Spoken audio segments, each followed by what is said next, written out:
Did you just say a serious musician? I'm coming back for everything. We good? McLovin?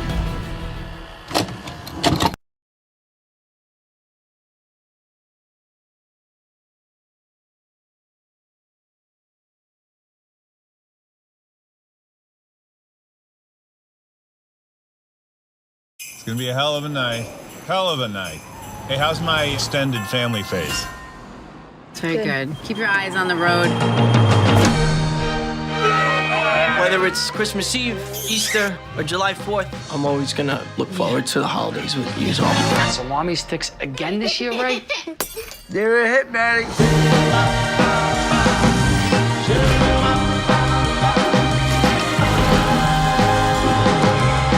You're still talking about selling, maybe? We've talked about it. Nobody is selling Ma's house. It's not going to be easy. Shut up, you don't know what you're talking about! Oh my God, that's so crazy. I know.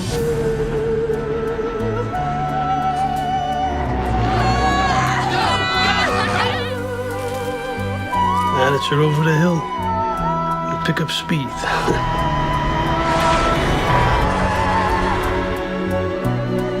It's Christmas Eve.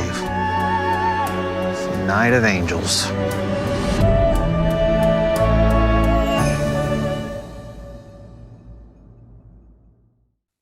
Okay, I'll start. So in your movie, the notion of memory and nostalgia plays a predominant role. For example, it's reflected in the little details that the camera sometimes focuses on. How do you handle the relationship between memories, your memories, and cinema? Wow. It's a good question. I feel like it's worth noting that in this movie, I'm not honing in on specific things that I experienced when I was young. I'm not like, oh, remember that thing? Let's put that in there. It's much more impressionistic than that, actually. You know, for example, we are honing in on a lot of details in this movie, but just for the sake of detail, it might be a little hard for me to put to words, but I'll try. I think that there's an emotion we get in trying to recall the past in detail. To me, it's my memory. It might be flawed, and that I think is why I'm so drawn to cinema as an audience member and as a cineast. I think it's in this act of filming and filming details that I can sort of fill in gaps of my mind, which I also want to make a comparison and analog to light. You know, what really gets me emotional is the gradient in between light and dark, you know, in the shadow spot. And I think it's the same with memories, that these half details, these things that they mean so much to me and I don't know why. And in your creative process, how do you choose? Like you said the M&Ms in the movie, you didn't have M&Ms. How did you choose specific details to show them in the movie? You know, I really don't know. A lot of them in the film, or at least a good amount of them, are actually practically important because they serve for character arcs and plot. You know, like I'm honing in on something because I want you to remember it later. Yeah. But a lot of them are just, I don't know, just decided at one point between my writing partner and production designer and I, we like this. We like this M&M thing. We like the way this feels. I can't tell you why. Yeah, it's like the sound of it, it's the looks of it, it's a mix of everything. That's interesting. I wanted to ask a question about the music in the movie because I feel like it's you told about it after the screening. I think like the relationship to details is also in the music. I remember the scene where the mother, she sees her daughter drinking wine, I think, and the song that you're putting up is "Wind Me Up," and it's crazy because when I heard it, I thought the song was about "Wind Me Up." So That's really my funny. brain really listened to it like, oh, okay, it's a song about winding somebody up, and That's funny. yeah, and it was a great song, and I love this song, and I put it in my playlist, and that's how I discovered most music. But so my question is about how do you choose a song? Because I know I have a lot of songs that I love, but do you choose it after shooting the scene, before shooting the scene? For the most part, in this film, the soundtrack is pre-scripted. Okay. We actually wrote the film to the soundtrack. And you wrote some of the music also. A little bit. Nothing like prominent, honestly. Okay. But we would have a link to the Spotify playlist on the script, page 1. And on the top of scene headings, there would be a cue of like, this is a song. And I really don't think the script makes sense without that. Yeah. Without that guide. And it was very important that we had these songs going into it because they sort of lent to the flow of the film and the character of the film, and a sort of attempt of us reaching a sort of grace with the movie. Like that song that you referred to, Wind Up Doll by Peggy March. That song it's just perfect. I mean, it's just a grace note. And that scene was written because of that song. That's nice. You have almost no Christmas songs. The only ones are the ones that the actors are actually singing. Is that a choice? Absolutely. I don't know why, but we didn't even come up. We wasn't even like, oh, let's put Christmas music. No. I think that would have been really cringe for me. Yeah. You don't like Christmas music? Or? No, I love it, but for the movie, it's almost too easy. I know. And the beauty is that people say, oh, how'd you get all those Christmas songs? And I'm like, there are none. No. But it sounds like it because these bands, like the Ronettes and many others who appear in this movie, they went on to make so many Christmas songs that we listen to and love.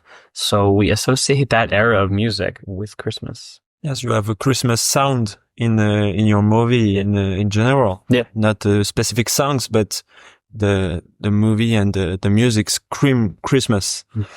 I wanted to talk about the plot. Most movies have a plot that follows a classic narrative arc, but I have the impression that Christmas Eve at Miller's Point isn't really plot driven.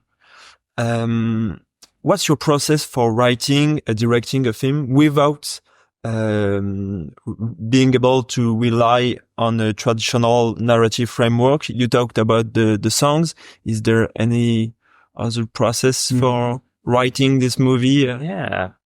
Well, I can answer that in two ways. One is that my writing partner, Eric Berger, and I, we do actually map out everything. Like I draw out the house, the fire trucks, the bagel shop, the parking lot where they drive in, and I see it all. And then we actually take that map, which in this case was written on the upside down side of a, what would you call, like a placemat at a diner?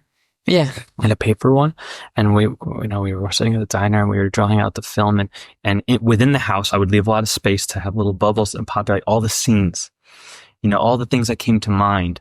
And the way in which we constructed, or rather, sort of formulated these scenes was through a family tree that we built, where we really broke down the psychology of this family and the intergenerational sort of causality of what does it mean when a patriarch dies, when the children, who in this film we meet them in their 50s, are teenagers. How does that affect the mom's parenting? How does that affect the kids and the way they become parents? So we knew very deeply, and this information we never told to our actors actually, but we knew very deeply where everyone was at on this night, and that really did inform a lot of the arcs that we were making. So it's kind of space, and kind of understanding how we're going to navigate the space when we're in the house, when we leave the house, all the different little nooks and crannies within the house that we explore, and how these people with these little universes of emotions and things that they're not even realizing are navigating these spaces. It's interesting. So you talked about not giving all the details to the actors. I want to actually ask a question about it because it seems to me it must be really difficult to direct so many actors in just one scene. You know, everybody's acting at the same time. How do you approach that? Are you very, controlling or everything, or do you, let the actors act and let them live a little? Because that's what's really striking to me in the movie is like, it really feels like you just put the camera in the family living room and everybody's talking over everybody. And how do you manage to not lose what you wrote? It's a good question. I feel it's not a boring question. Yes. No, they're all good questions. I'm just sure. You've got one. I'm playing with the brothers. Yeah, I'm the favorite brother. Don't worry about it. No, I'm used to it. Okay. But we'll cut that. I don't really control too much. I don't think I have to. I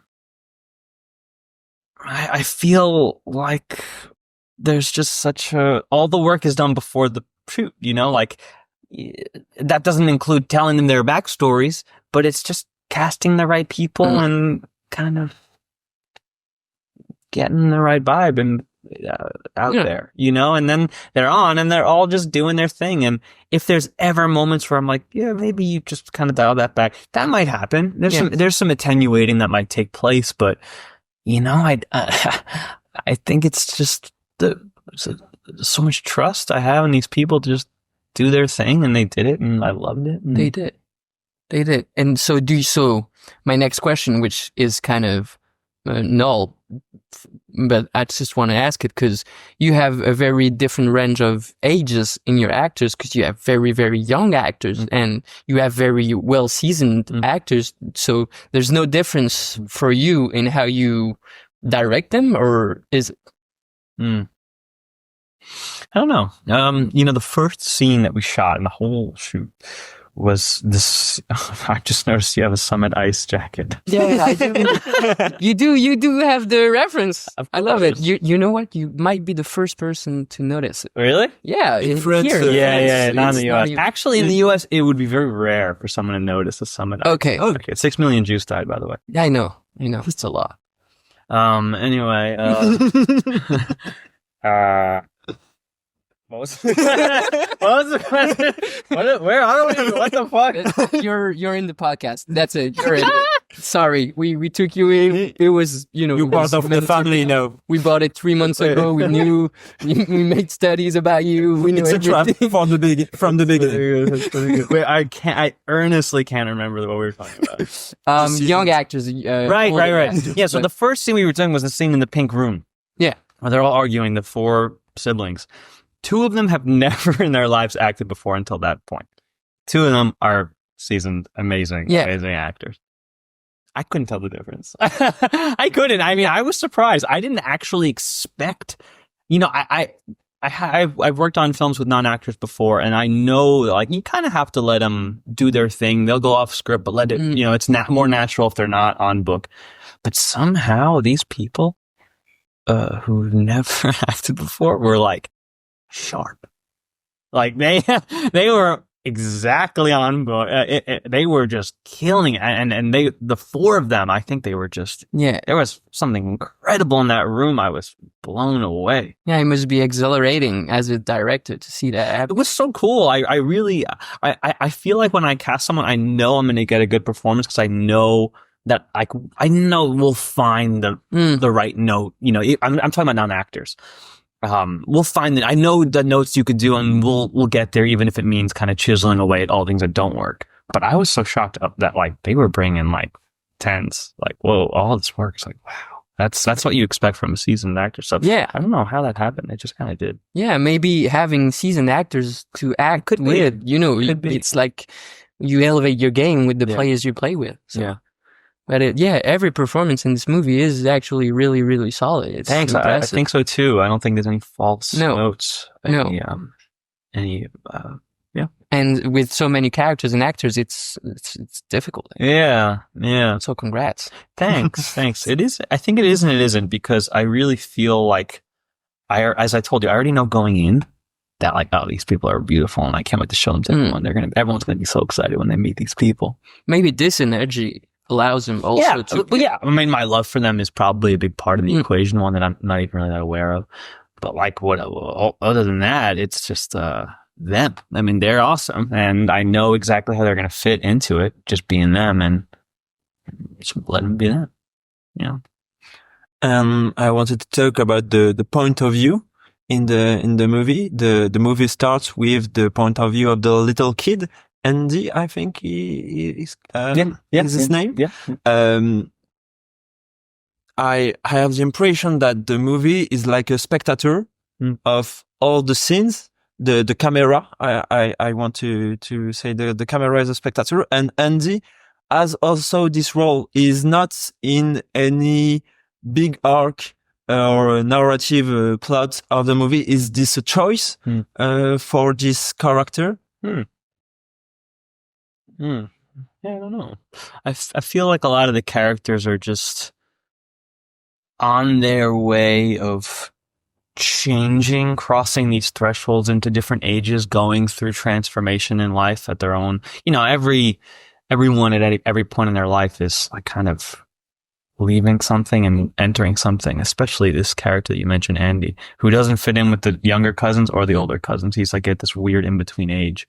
But I think what's so motivating for me making these films is looking at these spectrums of age within the ensemble cast, and all these people are they're really observing one another to sort of understand where they are. You know, like there's a lot of, I think that you and I do as well, like a lot of social referencing in terms of like, what is it like to, you know, what is that age? What is this age? What's the expectations? Like we're always sort of reiterating sort of a normality of age people around us. So I think that's a big motivation for me making this movie. Okay. And why did you start the movie with the point of view of Andy? We see in the car like the house upside down. I don't know. I don't know. You know, if Emily is the main character, he is observing her. So maybe that's a part of it. But also, one thing that actually does come from my life that I can remember in this script is this upside down house thing. We would do just what he did.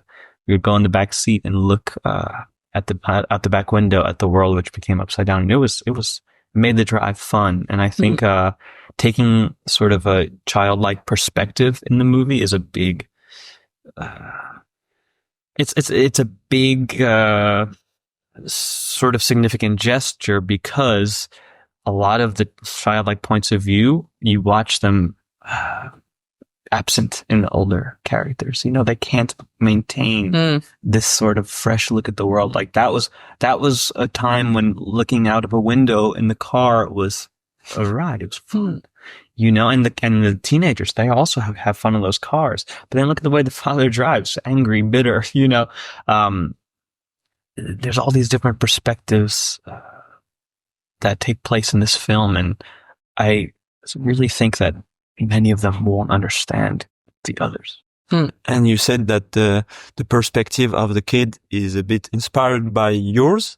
And what about the older people? How do you put yourself in the shoes of older people? Right. So those are the characters that are mostly inspired directly from family members of Eric Berger, my writing partner, and I. We are really considering through empathy and through experience what these people are going through, and I think it really is a gesture of us to have compassion for the people that we grew up with and that are in our families that have left all these impressions on us. I want to, so you see, it's interesting because you talk about the car and how every generation has a different approach to it. I think it's the same with alcohol in this movie, because, you know, we can clearly see people, older people drinking just to get out of their lives, and those young first time drinking, just having so much fun. How do you approach that? How do you on that? What's your relationship with alcohol? But that's a little bit maybe. I don't have any sensitivity in that question. It's funny that when they pass around the one beer bottle between like 8 of them, and they're just like having the best time. Yeah, that's a good point. I mean, the older people, they really do sort of, I think that they're trying to force, let's put it in the childlike perspective context. I think they're trying to force the fun. And that's what we do. You know, we really try to, force, isn't it fun watching back into our movies lives. forcing fun in a bit? It could be. I mean, for me, sometimes when I feel like I'm jaded and I'm not really sharp in sensitivity and the ability to receive these gifts of cinema, I feel like I should get high and watch that movie. You know, like I really do. It's not often that I do that, but I still feel like there are crutches that I would like to take some time so I could really experience this life, which is something that is much easier when you're younger. Yeah. Yeah, you don't have to cheat yourself. No. But just to go on with that point, like I think that's the goal. That's the goal. Really, we should get to that place naturally. And I find myself extremely lucky to have, you know, I think of that as a sort of innocence, the ability to just actually take in the world. And when we lose our innocence, we guard ourselves. And there's good reason that we do that. And that guard, while it protects us, it also hinders us from really experiencing. But I find myself returning to these moments of innocence in my life. I would say I'm not in one right now, but that's because releasing a film is very, very tainting. Yeah. In a sense, it's very, but then I'll retreat back into my life and I'll flower that purity again. Yeah. I hope you. Yeah. I wanted to ask a question about the subplot with the 2 policemen. Yeah. Because the movie is about family, it's about Christmas. Mm-hmm. How do you came with the idea of having a subplot with 2 policemen? That I think is great and one of the greatest things of the movie. But how did you come with it?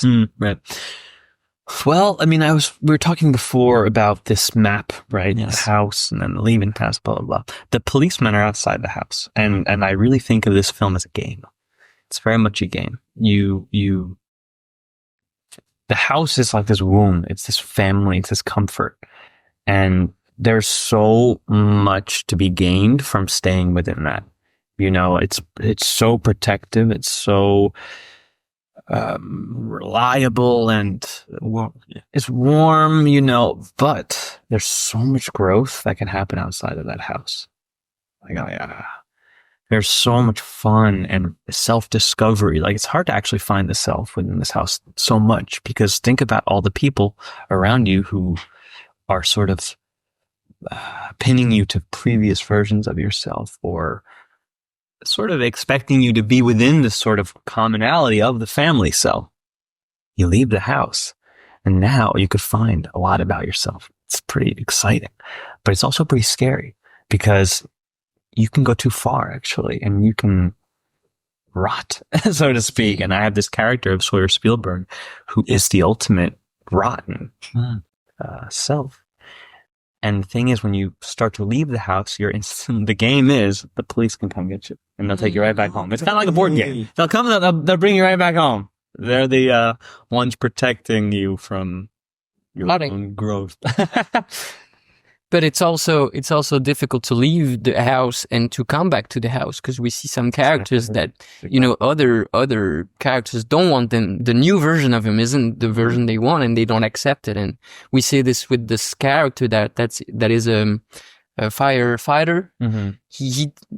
He doesn't find his new place because he's always evolving and trying, and they don't want it. Mm-hmm. That's a good interpretation.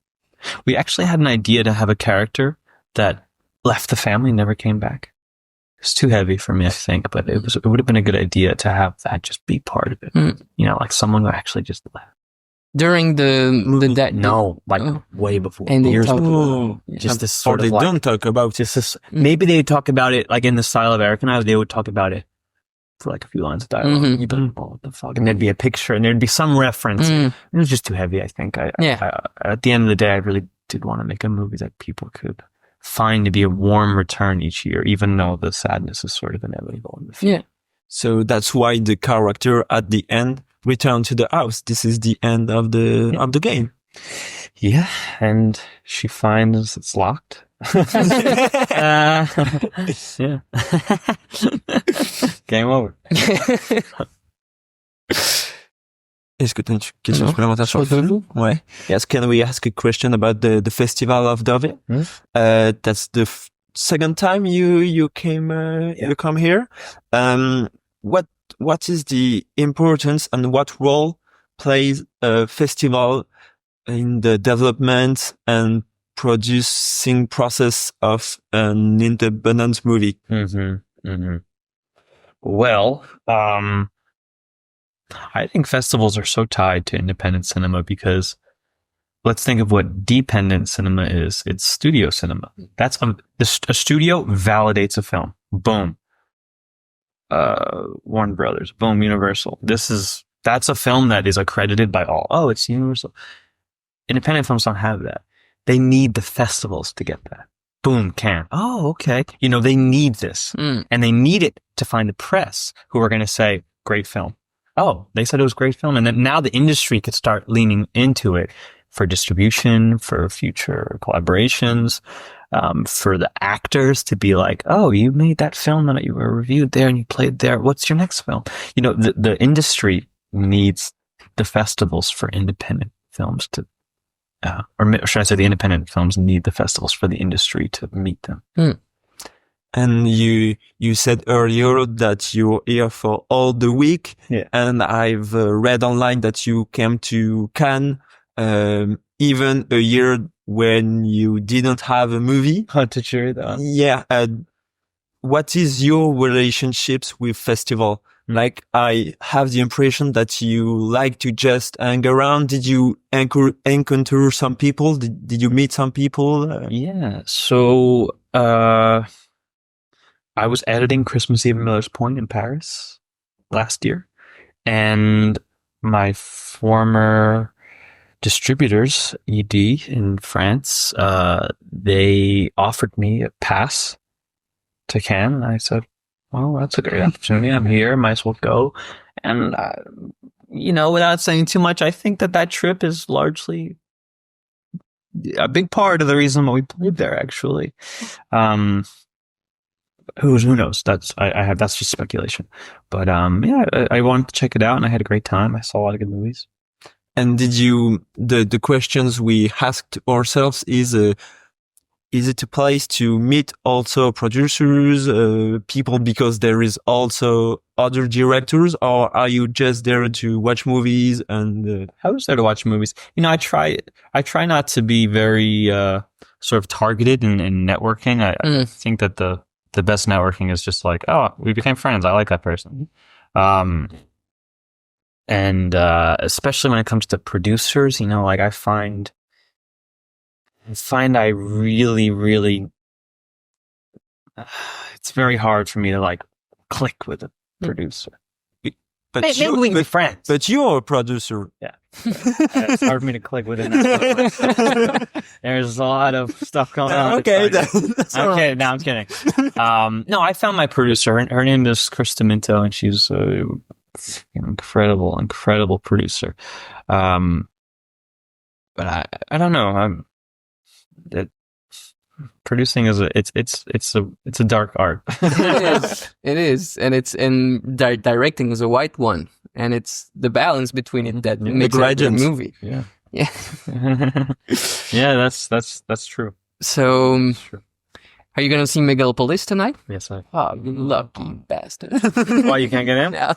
Oh, you don't have the access. We'll see. We'll see it. It's not we don't want pity, but enjoy. Did you see Anora yesterday? I saw it in Cannes actually. Oh, That was the only film I saw there. nice. Okay. That was the world premiere. You like Nice. it? Yeah, it was great. It was great. Nice. Well, I think that's all for us. Do you want For the future? I have some questions for you. Okay. Yeah. Are you really aware of what's going on in U.S. independent cinema, or just a little bit, or? I don't know where. It's a big question, but yeah. From a French point of view, we are a bit more aware that people in France, but I don't know. Do you talk about French people or this podcast? New. We watch a lot of independent. So what's interesting to you? What's intriguing you? In American movies? Yeah, independent movies. Independent or American Independent films. Well,